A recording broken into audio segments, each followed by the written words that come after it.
Queremos también saludar a las personas que se conectan en las redes. A ustedes, bienvenidos también, y deseamos que Dios sea hablándole a sus vidas. Vamos entonces a abrir las escrituras en el Evangelio según Mateo. Evangelio según Mateo. Estamos estudiando, ¿recuerdan el énfasis? Caminando al estilo de Jesús. Y sí, hace 8 días, ¿se acuerdan del tema? Hace 8 días fue victoria sobre las tentaciones. Entonces me van a acompañar a leer al unísono. Vamos a leer los versículos 12 al 22 del capítulo 4 de Mateo. Estamos estudiando Mateo capítulo por capítulo, versículo por versículo, párrafo por párrafo, y la idea es que podamos ser instruidos en la palabra. Lean conmigo juntos, leamos juntos esta porción. Dice la palabra de Dios. Lean 1, 2, 3 conmigo. Cuando Jesús oyó que Juan estaba preso, volvió a Galilea, y dejando a Nazaret vino y habitó en Capernaum, ciudad marítima, en la región de Zabulón y de Neftalí, para que se cumpliese lo dicho por el profeta Isaías, cuando dijo, ¿qué dijo? Tierra de Zabulón, tierra de Neftalí, camino del mar al otro lado del Jordán, Galilea de los gentiles. El pueblo asentado en tinieblas vio gran luz, y a los asentados en región de sombra de muerte, luz les resplandeció.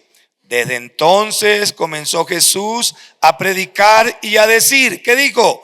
Arrepentíos, porque el reino de los cielos se ha acercado. Andando Jesús junto al mar de Galilea, vio a 2 hermanos, Simón llamado Pedro y Andrés su hermano, que echaban la red en el mar, porque eran pescadores. Y les dijo, ¿qué les dijo? Venid en pos de mí y os haré pescadores de hombres. Ellos entonces, dejando al instante las redes, le siguieron. Pasó de allí, vio a otros 2 hermanos, Jacobo, hijo de Zebedeo, y Juan su hermano, en la barca con Zebedeo su padre, que remendaban sus redes, y los llamó. Y ellos, dejando al instante la barca y a su padre, le siguieron. Padre amado, hemos leído tu palabra, hemos cantado, hemos adorado, hemos orado, Señor. Ahora queremos escuchar tu palabra. Habla, oh Jehová, que tu siervo escucha.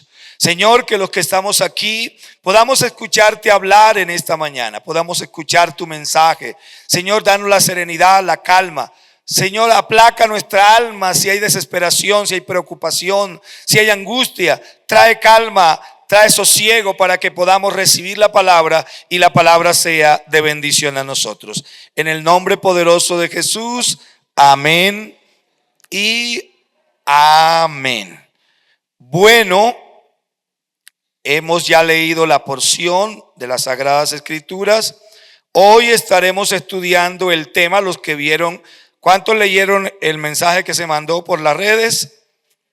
¿Cómo se llama el mensaje? Principio sin fin. Se nota que sí leyó la red. Principio sin fin. Bueno, muy bien.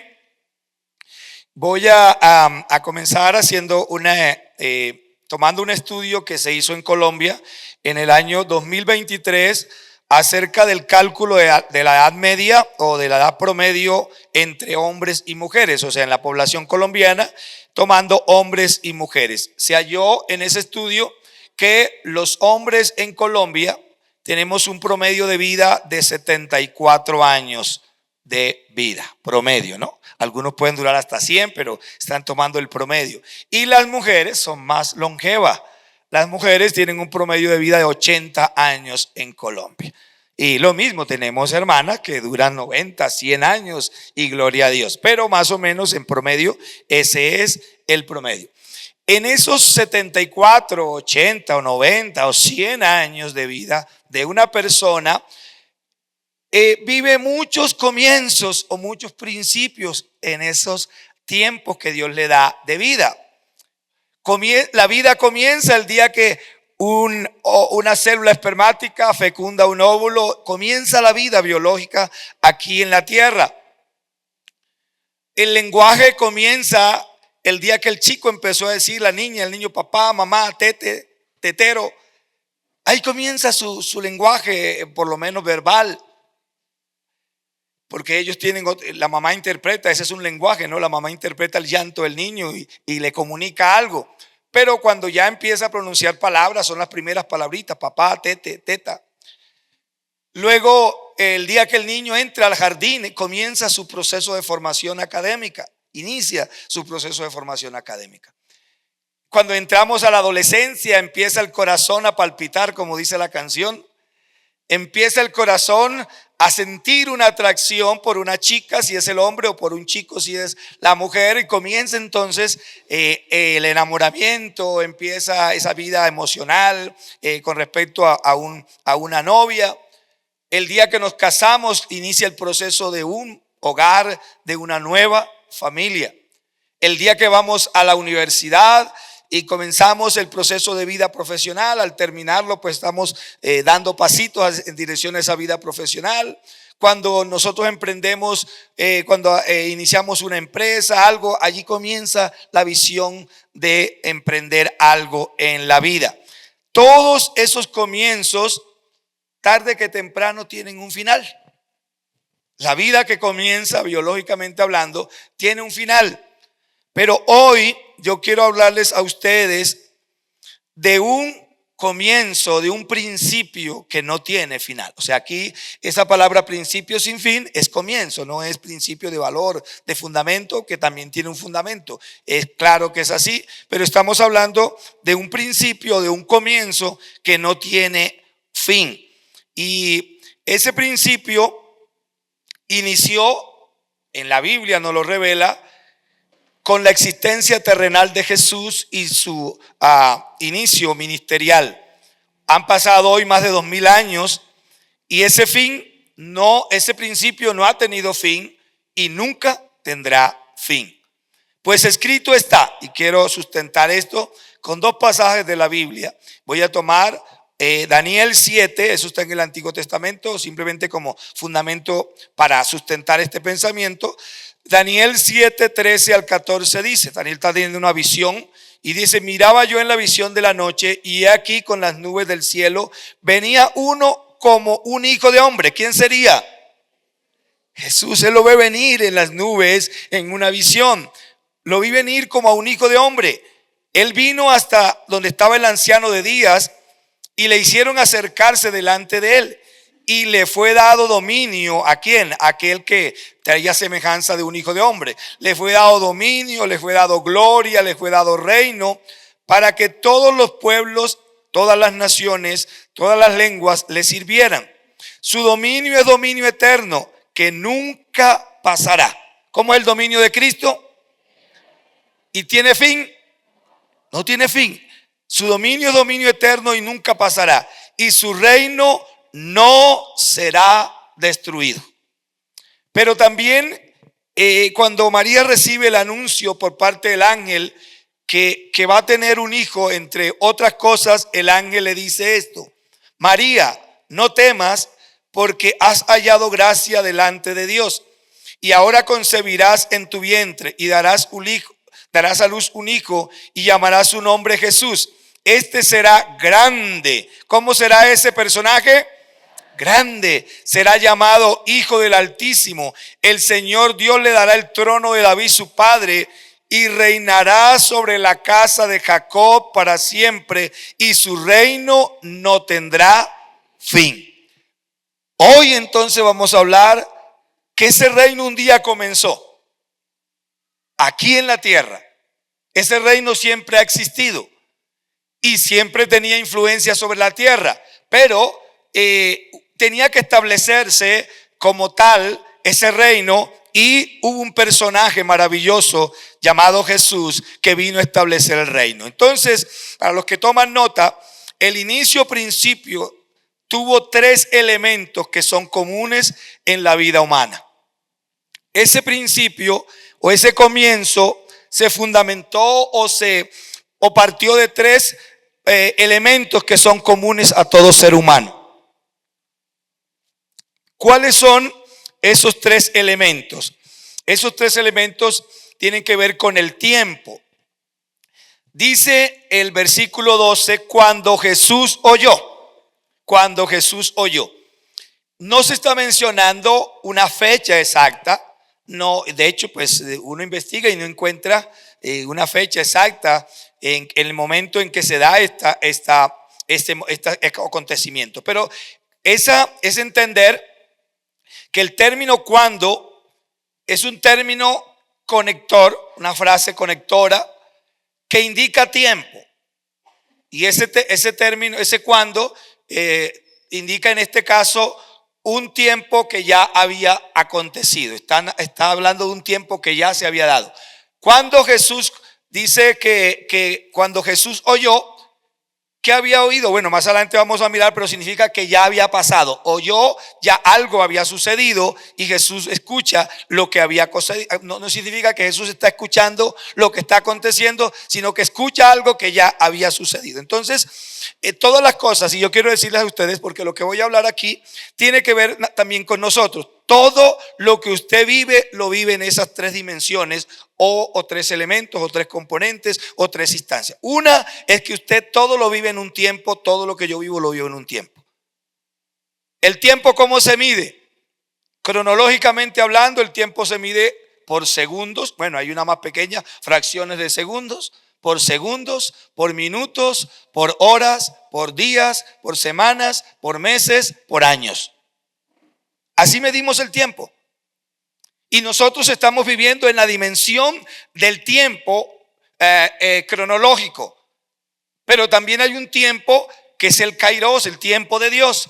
Entonces, pero a nosotros, aunque nos rige el kairos, es el determinante, a nosotros nos fatiga mucho el tiempo, el aquí, el ahora, el tengo que hacer esto, tengo que hacer aquello. Eso, el tiempo corre, uno dice, uy, ya son tal la hora, ya se va pasando el tiempo.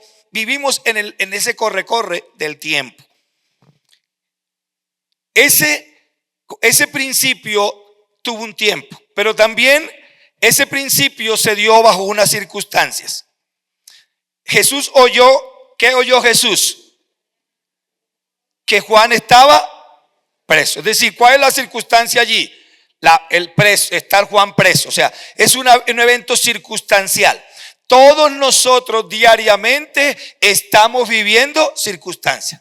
Pero yo quiero que entendamos dos cosas. Hay circunstancias y hay determinante.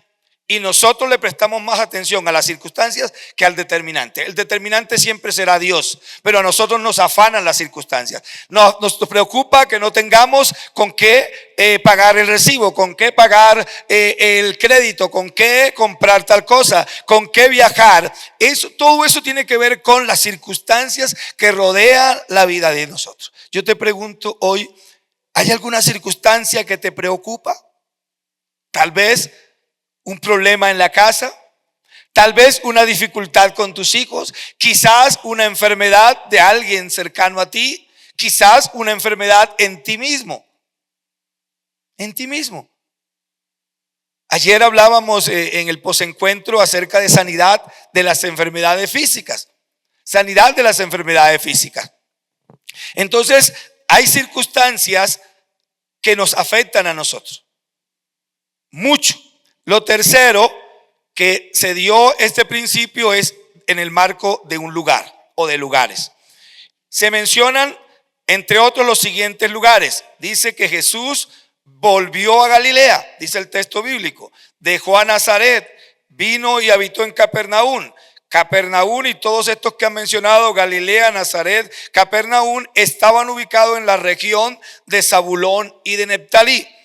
Zabulón y Neftalí. Más adelante vamos a analizar un poco más sobre esto, pero quiero entonces partir de que ese principio se dio en estas tres dimensiones. Todos nosotros vivimos el día a día en estas tres dimensiones. Tú vives el día a día en el marco de un tiempo, de un lugar y bajo diversas circunstancias. ¿Qué es lo que nos afecta a nosotros? Las circunstancias.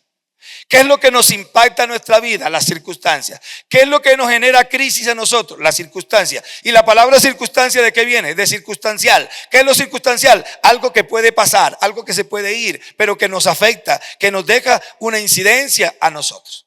¿Cuántas preocupaciones cargamos por las circunstancias que tenemos? Seguimos.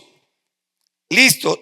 En segunda instancia, el principio se dio para que se cumpliese una declaración profética. Ese principio, es decir, ese comienzo del ministerio de Jesús, hubo ese elemento circunstancial, llevaba a un cumplimiento profético. Dice los versículos 14 al 16. Para que se cumpliese lo dicho por el profeta Isaías, cuando dijo: tierra de Zabulón, tierra de Neftalí, camino del mar al otro lado del Jordán, Galilea de los gentiles, el pueblo asentado en tinieblas que vio, y a los asentados en región de sombra de muerte, luz les resplandeció. Mateo, yo les decía hace 8 días que es interesante mirar cómo Mateo va sustentando los acontecimientos más relevantes que va narrando, los va fundamentando con textos bíblicos del Antiguo Testamento. Usted mira el nacimiento de Jesús, usted mira la llegada de Juan el Bautista, todos esos acontecimientos él los va basando, no en que bueno, pasó esto, no. Esto aconteció porque la palabra de Dios lo había dicho con anterioridad y narra lo que la palabra de Dios dice con anterioridad. Significa la importancia que le da Mateo a la palabra. Y eso es un indicador para nosotros, la importancia que debe tener la palabra para el cristiano hoy día. ¿Cómo podemos echar mano lo que estamos viviendo hoy? Llevarlo a la luz de la palabra. Esto que estamos viviendo, qué bueno mirar el mundo, qué bueno ser esos analistas, ¿no? Del mundo.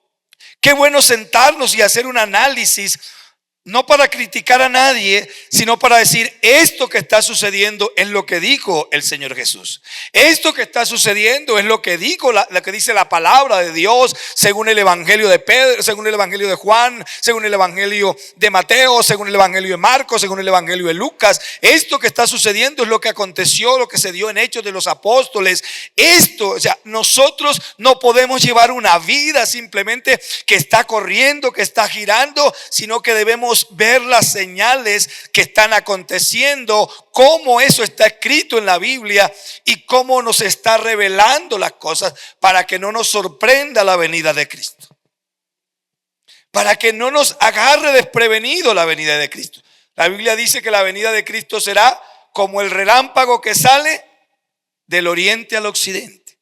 Será como el ladrón que llega en la noche. Será como los tiempos de Noé.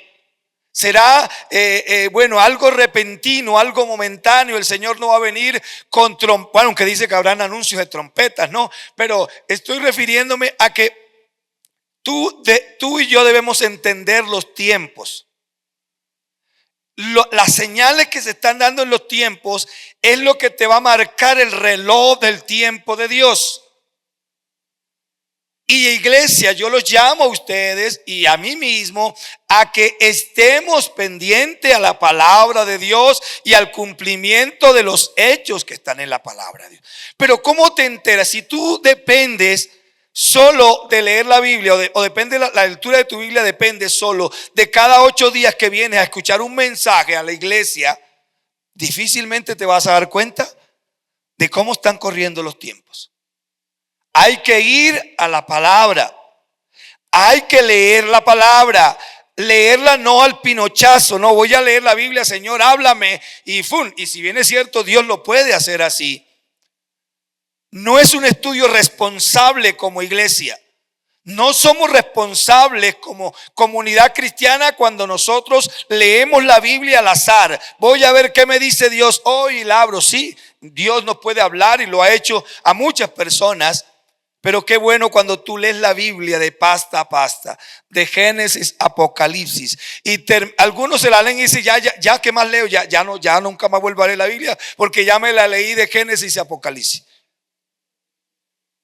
La palabra de Dios se fresca todos los días y tú has podido leer un libro, un capítulo, un versículo muchas veces. Pero si hoy Dios te va a hablar con esa palabra, tú no sabes el impacto que te va a producir cuando tú abres ese texto bíblico y es como si se corriera un velo en tu mente y tú dices, yo nunca había entendido este pasaje. He allí la importancia porque la palabra de Dios es viva. ¿Y qué más? ¿Y qué más? Que toda espada de dos filos. Bueno, seguimos. Esa profecía de la cual está hablando Mateo es tomada, la había pronunciado Isaías en el capítulo 9, los versículos 1 y 2. Aquí aparece con ciertas variaciones, no está literal como está en Isaías y no la vamos a mirar ahora. Zabulón y Neftalí, después de la división de la nación de Israel, ustedes saben que en el periodo de gobierno de Roboán, que fue el sucesor de Salomón, por una necedad, bueno, por el pecado primero de Salomón y luego por una necedad de Roboán, se dividió el imperio entre las tribus del norte y las tribus del sur. Las tribus del norte eran 10 y las tribus del sur eran 2, Judá y Benjamín. Las tribus del norte empezaron a ser gobernadas inmediatamente por Jeroboam y las del sur por Roboán en ese instante. Todos los reyes del norte fueron perversos. Los reyes del sur, algunos se mantuvieron en la línea de David, otros se pervirtieron también. Como las tribus del norte fueron más perversas que las del sur y Dios siempre les hablaba y les aconsejaba y les orientaba que se volvieran a Él y ellos no se volvieron, entonces en el 722 más o menos antes de Cristo, las tribus del norte fueron arrasadas por Salmanasar, rey de Asiria. Este rey tenía una costumbre que no diferente a Nabucodonosor, que conquistó luego. Nabucodonosor llevaba a la gente a su tierra y la dejaba enterita ya, no la dispersaba y dejaba algunas semillitas, algunos acá viviendo y tenía como sometidos a esto, pero aquellos también. Salmanasar no, Salmanasar llevaba a la gente y la dispersaba en todos los territorios que él había conquistado y traía gente de allá y la ponía a vivir acá. Eso hizo que entonces las tribus del norte o el sector del norte, esto que aquí mencionan, Zabulón, Neftalí, que son las únicas que mencionan, se volvió una mezcla de culturas diferentes a la cultura israelita, a la cultura judía. He allí la enemistad que había o el distanciamiento que había entre samaritanos y judíos. Acuérdense el diálogo entre Jesús y la mujer samaritana, porque los samaritanos, si bien es cierto, tenían algo de israelita, era una mezcla. Y los judíos eran puros, no se habían mezclado con ningún otro pueblo, los que se mantuvieron en la línea de esa pureza. Entonces, pero mire, Dios no hace acepción de personas. Y su Hijo venía como el sol de justicia. El sol brilla donde hay oscuridad y la justicia resplandece donde hay injusticia. Así es Dios de maravilloso. No mandó a Jesús a predicar primero allá en Judá, en Jerusalén. Lo mandó a predicar en lo más recóndito del norte. Mire, dice que ese pueblo, y quiero que miremos cómo era ese pueblo. Ubícate allí en el versículo 16. Está hablando de Zabulón y de Neftalí. Dice, el pueblo asentado en tinieblas vio gran luz. Notan ustedes normalmente cómo usamos la palabra, sentado o asentado. Sentado, ¿cierto? Nos parece como raro, asentado. Porque sentado es una posición de descanso, de reposo. Asentado da la idea de que se acomodaron y se acostumbraron a vivir de esa manera. Por eso la palabra asentado. Ellos se conformaron a vivir en tinieblas. Ellos se amoldaron a vivir en tinieblas. ¿Cómo está el mundo hoy día? Está asentado. está acomodado a sus costumbres, acomodado a su paganismo, acomodado a sus ideas, acomodado al idealismo que hoy prima por todos lados, al humanismo. El pueblo, el mundo está asentado. ¿En qué estaban asentados ellos? En tinieblas. Amados hermanos, amadas hermanas, pero también esa palabra asentado viene como de arraigado, de estar allí puestos, como, acuerde el famoso asentamiento, ¿no? Los asentamientos son suburbios, son lugares en las ciudades donde llega gente de bajos recursos y toma un lote allí y se toma posesión de él y allí vive, se asientan allí. Y es más, es decir, esta connotación es, se acostumbraron a vivir en las tinieblas. Que tu iglesia, tú y yo, nunca nos acostumbremos a vivir en las tinieblas. Que nunca nos acostumbremos a vivir en el pecado. Nunca nos acostumbremos, no nos conformemos. Recuerde que Pablo escribe en Romanos 12:2, parafraseándolo, él le dice: no se amolden, no se acostumbren a la forma, al sistema operante, sino transformaos. ¿Cómo nos transformamos? ¿Mediante qué? La renovación de vuestro entendimiento. Iglesia, en ti no habrá transformación, en mí no habrá transformación, a menos que haya renovación de nuestra manera de pensar.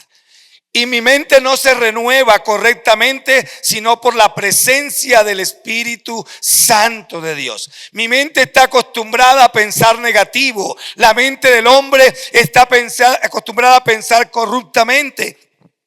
La mente del hombre está acostumbrada a pensar en la mentira. Está acostumbrada a pensar en el engaño. ¿Cómo hago esto y me salgo bien librado haciendo esto, pero negando lo malo, ocultando lo malo?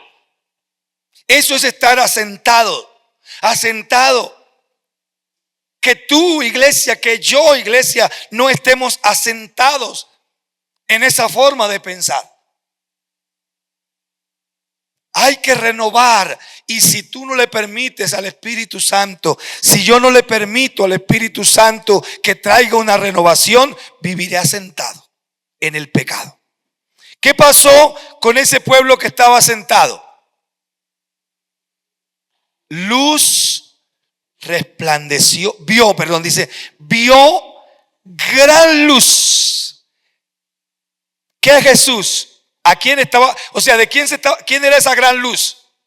Jesucristo. Solo Jesús puede disipar la oscuridad del alma del ser humano. La oscuridad terrenal, la oscuridad de un lugar, la disipan las luces eléctricas, pantallas, hoy celulares, lámparas de mano. Eso disipa la oscuridad. Es más, un solo fosforito, cuando tú estás en la casa y todo está oscuro y tú prendes, rayas un fosforito, se ilumina, por lo menos tú ves, no te dura mucho, pero alcanzas a ver por dónde vas a caminar, un fosforito en medio de la oscuridad. Pero Cristo no dice que vieron un fosforito. ¿Qué vieron?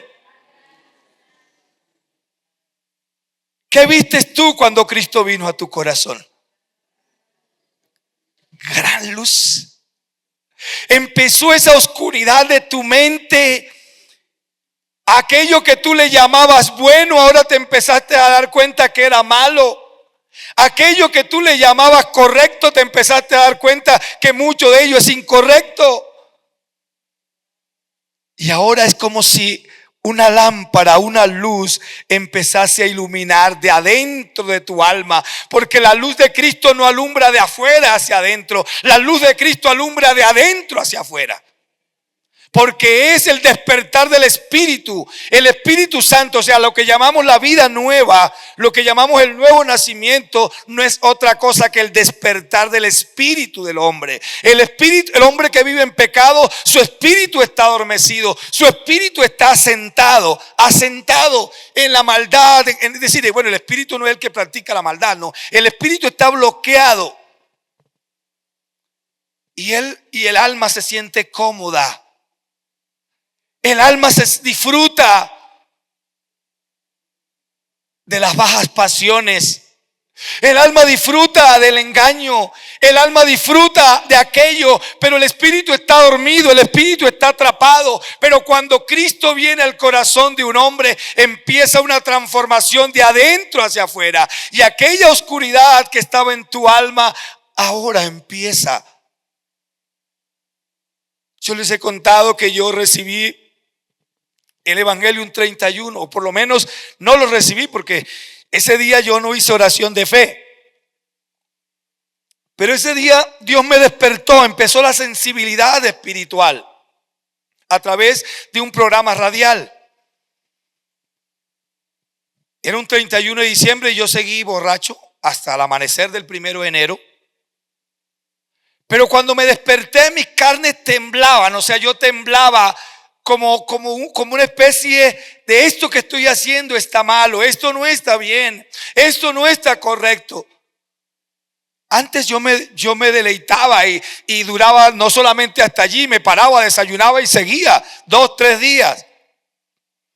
Pero ese día me empezó a agarrar un miedo, como un nervio, como una angustia. Esto no está correcto. Porque ahora una luz empezó a brillar desde mi interior para convencerme. Ahí estaba la luz del Espíritu Santo, que es el que convence de pecado, de justicia y de juicio. Empezó a brillar desde el interior de mi vida y desde la tuya, porque eso fue lo que aconteció cuando conociste a Cristo. Entonces no vieron una mechita, no vieron un pábilo que humeaba, vieron una gran luz.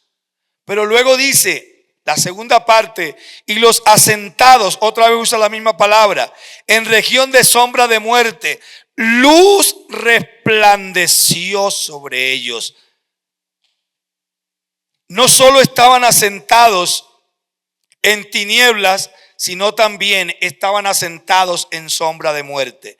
Estaban conformes con una cultura de destrucción, estaban conformes con una cultura de muerte.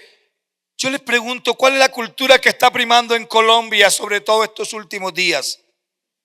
Una cultura de muerte. Uno conecta el televisor y se pone a ver las noticias y mataron tantos militares y asesinaron a tantos X, Y. O sea, estamos viviendo una cultura de muerte. Y yo a veces me pongo a analizar y digo, Señor,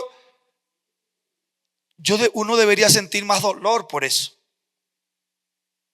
Eso nos debería, pero ¿qué pasó? La cultura de muerte que está dominando en Colombia nos ha adormecido. Ya nos parece normal como que mirar las noticias y asesinaron tantas personas, y si uno lo mira a nivel internacional, pues vaya que decir. Una bomba y mató 200 y mató 100 y mató esto. Nos estamos acostumbrando, iglesia, a la cultura de muerte. Pero hoy yo los llamo a que esta luz que resplandeció en aquella cultura de muerte y los despertó, venga hoy y domine a Colombia. Venga hoy y penetre tu alma y tu vida, y no nos acostumbremos a la cultura de muerte que está dominando a Colombia. Y por lo menos hagamos algo, oremos. Por lo menos, iglesia, despiértate para orar. Dentro de 8 días tendremos, aprovecho aquí, dentro de 8 días tendremos la celebración del Día Nacional de la Red de Oración. Dentro de 8 días la pastora Rocío va a estar al frente de este culto para hablarnos de la red de oración, para predicarnos de la oración basada en el Evangelio, posiblemente de Mateo, de la vida de Jesús. Entonces, iglesia, despierta, despertemos del letargo del sueño en el que hemos caído. Porque el pueblo asentado en sombras de muerte, en sombras de muerte. Sombras de muerte significa que la muerte está haciendo sombra, que la muerte está muy cerquita. Pero la Biblia dice, no recuerdo si ese es el Salmo 91, uno de los salmos dice que Él va a nuestro lado como la sombra, a nuestra mano derecha. Nosotros no estamos en sombra de muerte, nosotros caminamos con aquel que va a nuestro lado como la sombra a nuestra mano derecha. ¿Cuándo desaparece la sombra de ti? Nunca, porque aunque estés en el lugar más oscuro, apenas entre un rayito de luz, tú mueves así, allá se ve la sombra de tu mano. La sombra nunca te abandona. Y la Biblia dice que Dios está como la sombra a nuestra mano derecha. Él no nos abandonará jamás. Sigo. El último punto que quiero trabajar. El tiempo del principio sin fin ya arrancó. El tiempo del principio sin fin ya arrancó. Y está en los versículos 17 al 22. ¿Cuándo arrancó? Después del encarcelamiento de Juan con el mensaje del reino, y no se ha detenido, no se detendrá jamás. ¿Cuándo inició el principio? Hablando del mensaje de Jesús, inició cuando Juan fue encarcelado. ¿Cómo nos damos cuenta? Dice el versículo 17, desde entonces, ¿cómo así?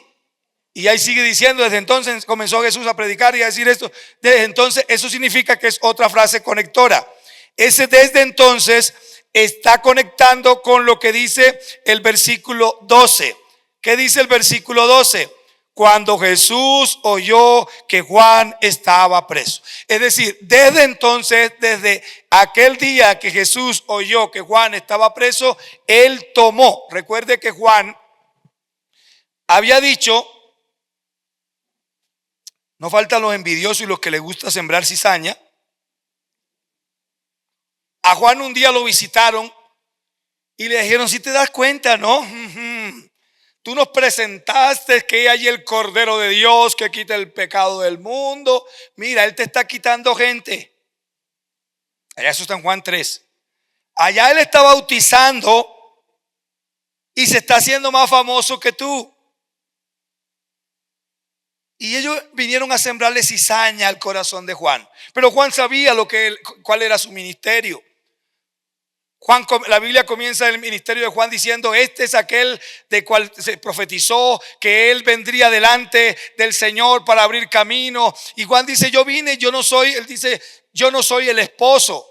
Cuando dice, recuerden que yo les dije que yo no soy el Cristo, que yo no soy el Mesías, yo soy el amigo del esposo, pero la esposa no es mía. Dicen, estuve leyendo porque me quise averiguar eso sobre el esposo y la esposa. Dice que en aquellos tiempos el novio, el mejor amigo del novio lo acompañaba a la marcha nupcial. Hoy también lo hacemos, ¿no? ¿A quién invita usted para que le hagan la marcha? Pues a sus mejores amigos, los más cercanos. Y el novio invitaba a la marcha nupcial a recoger a la novia hasta la casa de sus padres. Y venía con él, el novio no soltaba, el amigo del novio no soltaba al novio. Es decir, permanecían, él lo acompañaba en la marcha nupcial, lo acompañaba en la fiesta y lo acompañaba hasta la puerta de la cámara nupcial. Y se quedaba allí, no sé hasta qué punto sea cierto. Dice que se quedaba en la puerta nupcial. No dentro, no, porque ya ese era un espacio muy íntimo. Se quedaba en la puerta nupcial para recibir la grata noticia de que la novia había sido virgen en las manos de su esposo. Juan dice, yo no soy el novio, yo soy el amigo del novio. Yo no vine a manosear la novia de mi amigo. Yo no vine a tocar la novia de mi amigo, yo vine a acompañar a mi amigo y alegrarme con la noticia de que le entregué a mi amigo una novia virgen. Eso es lo que Cristo quiere, que tú y yo no manoseemos a la iglesia, que tú y yo le entreguemos una iglesia virgen, que Él pueda gozarse con su esposa amada, la iglesia, porque usted como pastor, como líder, no manoseó, no manipuló a la iglesia a su acomodo, a su antojo, para sacarle plata o para sacar lo que usted quiso, sino que usted trabajó siempre con la conciencia, sabiendo que usted estaba acompañando a la novia de su mejor amigo, y Jesucristo dijo: vosotros sois mis amigos si hacéis lo que yo os mando. Qué lindo saber, somos los amigos del novio. Y ese principio comenzó allí. Juan había dicho en ese momento, él dijo: es necesario que Él crezca y que yo. Aquí el encarcelamiento de Juan fue el menguar él, para que el novio, el sol de justicia, brillara en los corazones de las personas. También ya arrancó ese principio con el llamamiento y delegación ministerial de los primeros discípulos. Los versículos 18 al 19 y luego el 21 dice: andando Jesús junto al mar de Galilea, vio a dos hermanos, Simón llamado Pedro y Andrés su hermano, que echaban la red en el mar porque eran pescadores. Y les dijo, ¿qué les dijo? Venid en pos de mí. ¿Para qué? ¿Qué quiere hacer el Señor contigo y conmigo? Pescadores. Yo luché con el título aquí y allá, como le pongo, y le llegué a poner un rato: pescados para pescar. Y aquí el Señor dice que yo los pesco a ustedes para enviarlos a pescar. Yo los llamo a ustedes para que ustedes luego llamen a otros. Mire qué hermoso privilegio. Yo los llamo a ustedes para que ustedes vengan y aprendan de mí y luego hagan lo que yo hago con ustedes, lo que yo he hecho con ustedes. Y por eso el evangelio no ha terminado, y por eso ese principio nadie lo ha podido adulterar, iglesia. Y si nosotros lo seguimos haciendo, seguiremos multiplicando este acto de llamar para que ellos también llamen a otros. Pero ese llamar es el primer paso. Luego tenemos que formarlos, y aquí aprovecho para decirle a los hermanos: tenemos la escuela de formación abierta para que usted se matricule. Bueno, ya pasó al otro ciclo porque ya este ciclo avanzó, pero esto es el proceso. Ustedes son llamados para ser formados y luego enviados, como Jesús hizo con sus discípulos. Jesús establece su ministerio buscando a quienes le habían recibido, no le habían recibido. Para eso vino Jesús. Dice que andando Jesús junto al mar de Galilea, Jesús está buscando. Había una canción del Chavo: óyelo, míralo, está buscando amigos. Hablando de Jesús. Jesús está buscando. Ponte de pie. Jesús nos está buscando. Jesucristo dijo, dice la Biblia en Lucas 19:10, porque el Hijo del Hombre vino a buscar y a salvar a los que estábamos perdidos. Un día él me encontró tan perdido que me encontró borracho, pero no me menospreció. No me dijo: corrompido, ¿por qué haces eso? No, me mandó un mensaje por la radio que taladró mi alma y caí de rodillas llorando. Aunque estaba, decimos en la costa, en 3:15. Los costeños saben ese término, ¿no?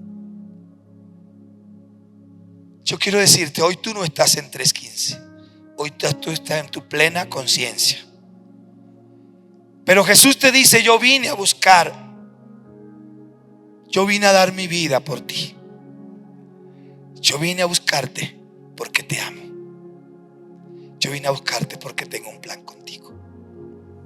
Porque el Señor no nos llama para decir vaya y llene banca en una iglesia.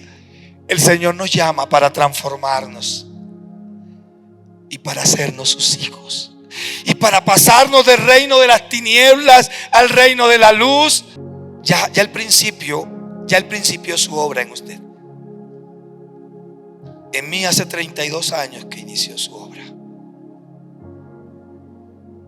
y no ha cesado y no cesará. Y cada día debemos amarlo más, y cada día debemos enamorarnos más de Él. Yo quiero que tú hables ahí con Él y dígale: Señor, un día tú comenzaste la obra en mí.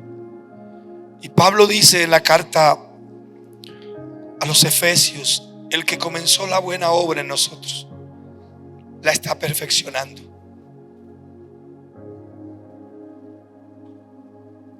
Él comenzó la buena obra en ti, iglesia.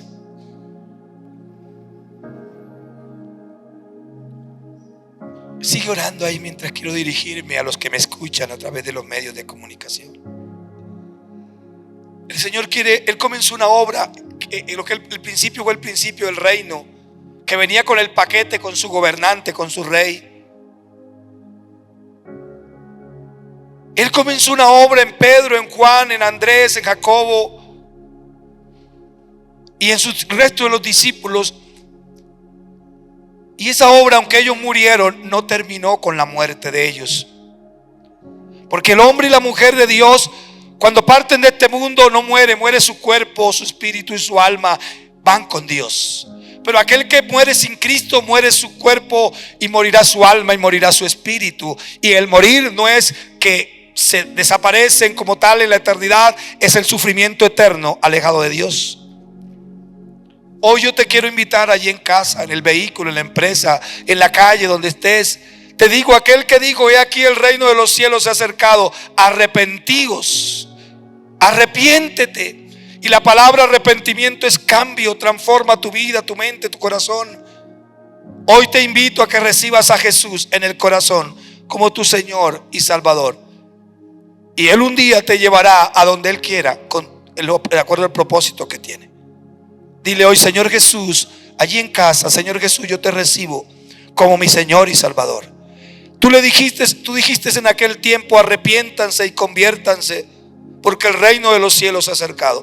Gracias, Dios, porque hoy a través de la tecnología tu reino se ha acercado a mi casa. Yo no fui a una iglesia, yo no fui a un templo a buscarte. Tú viniste a buscarme a través de la tecnología, y yo no quiero desaprovechar este momento, sino que te digo: Señor, ven y recíbeme como un miembro de tu familia, como un hijo de Dios. Perdona mis pecados, borra mis rebeliones y registra mi nombre en el libro de la vida.